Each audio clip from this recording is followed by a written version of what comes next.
Now transitioning to a live stream.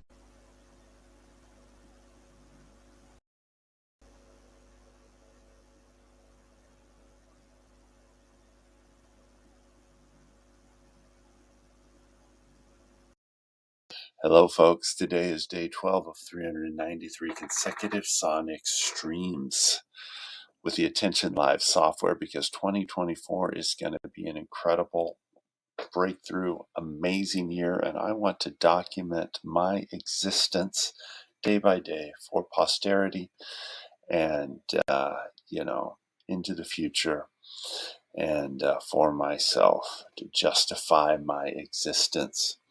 So today, my question is Draymond Green out of control, or has the NBA just become soft?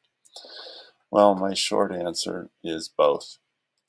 And first of all, for those of you who are listening to this, it's currently December 16th, 2024. If you're listening to this 50 years from now, Draymond Green is an NBA basketball player. And he's part of the Golden State Warriors, and he's been part of the core team that has won 4 championships.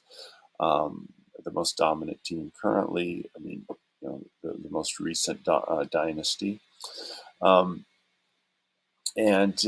He's an elite defensive player. He's known for lockdown defense, and he's been in some altercations recently. He's been known for that. He's a tough player. He gets under people's skins. He's an agitator. But recently he got in an altercation with Rudy Gobert, who's a very tall player also as well, and who Draymond Green does not like, because Draymond thinks he's a better defensive player than him, and Rudy Gobert gets more accolades. So in an altercation, he grabbed him and choked him, and anyways was suspended a couple games because of that.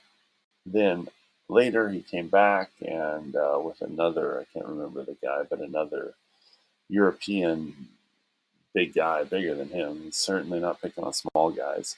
Draymond flailed around and connected with a slap right in the guy's chin, knocked him over.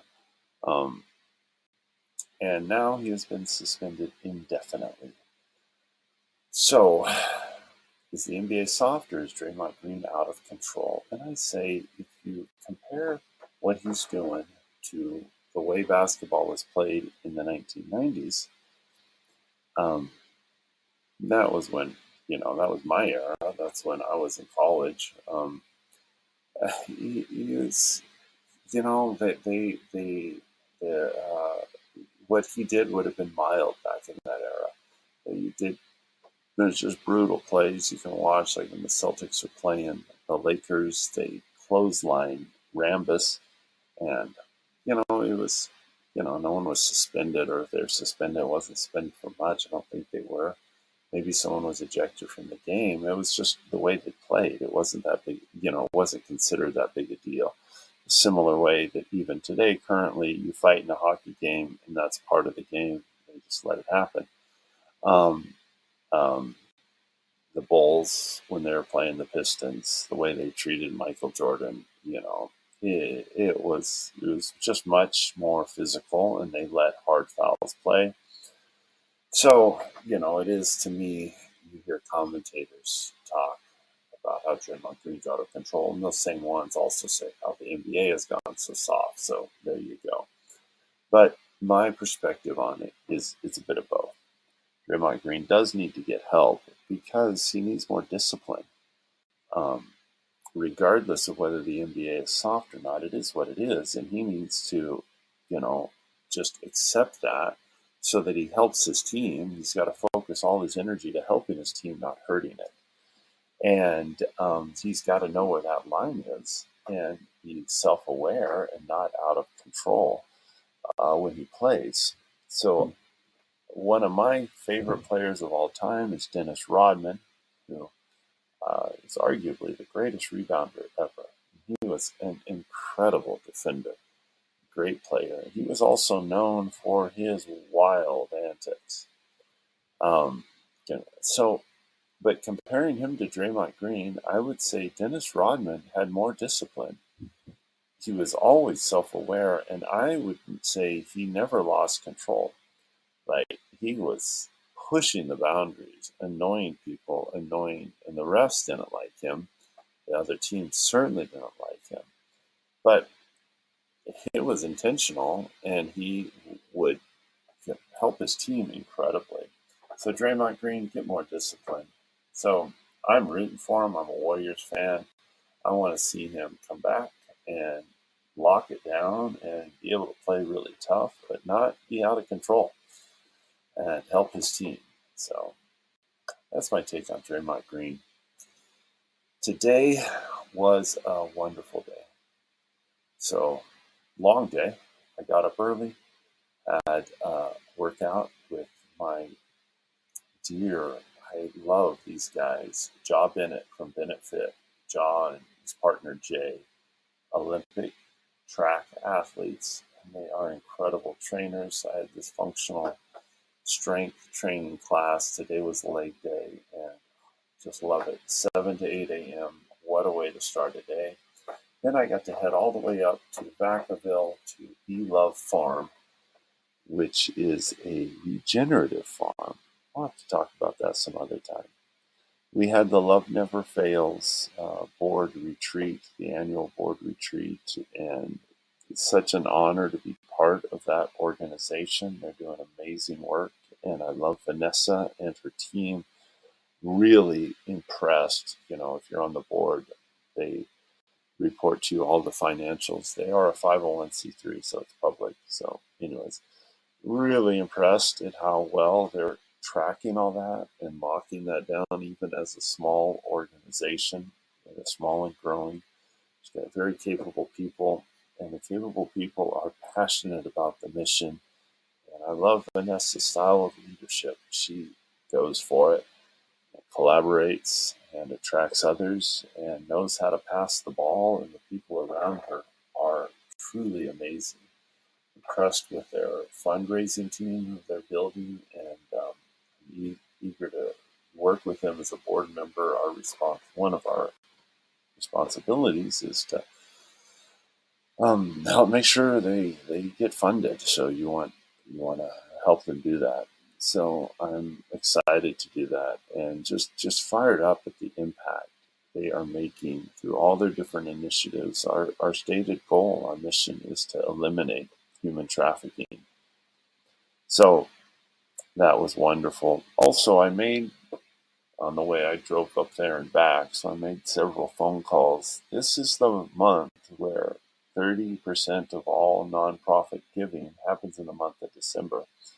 So if you're in the nonprofit sector like me, you've got to take advantage of it. You've got to hustle and reach out to people so you have income, so you can keep doing your thing. So, but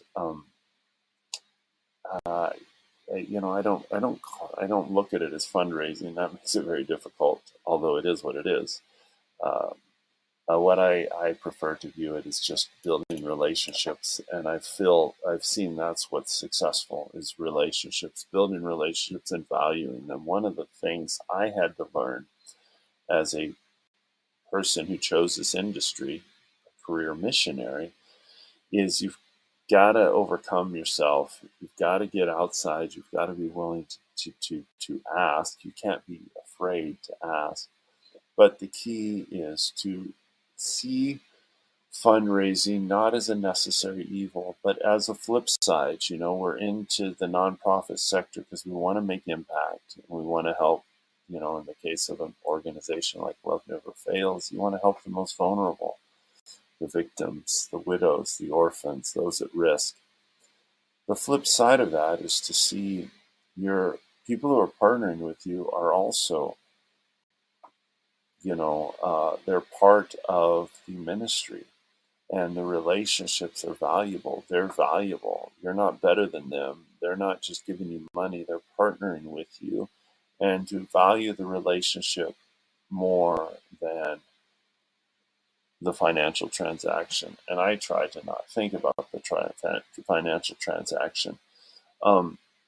I found that's what's successful. That's what I'm good at, loving people, building relationships.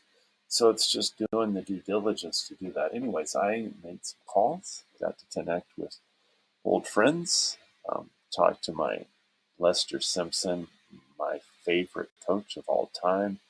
He and I got to be on a team. He was coaching me my senior year, and we had the best team in the history of my school. We were the first ones to make it to the state uh, uh, playoffs, and we nearly won the Southern Section Championship, which was a huge milestone. We lost by 1 point on a last second, very disappointing, but it was incredible standout team, and that run was just so much fun. It was actually his first year as senior coach of the high school varsity team, and unfortunately the team was magical, and unfortunately for him, I think it spoiled him for the rest of his coaching career, because I don't think he ever had such a motivated group of players. We were probably not the most talented, but we were arguably the most motivated, and that was beautiful. It was great catching up with him.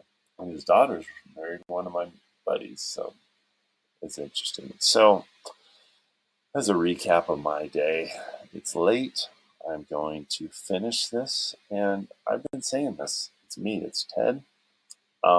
So I'm going to hit a button. I already hit the button. So when I stop this stream, it's going to go through the blockchain on the Polygon chain. I'm going to spend a little matic to mint this, and our system is going to mint it to certify that, hey, Ted Haas owns it. So it's streamed into YouTube, but before it's streamed, it went into our system and certifies that I own it. I think if I say it, if I think it, it's me. I should own it. I think that's better than the platform owning it. And we are automating the monetization of this, building the tools, the toll bridge. It's going to help you do commerce to monetize your content creation. I think that's just a much better system. So, enough of that. I am ending this stream in 5, 4, 3, 2, 1. Ted, hit the big red stop stream button now.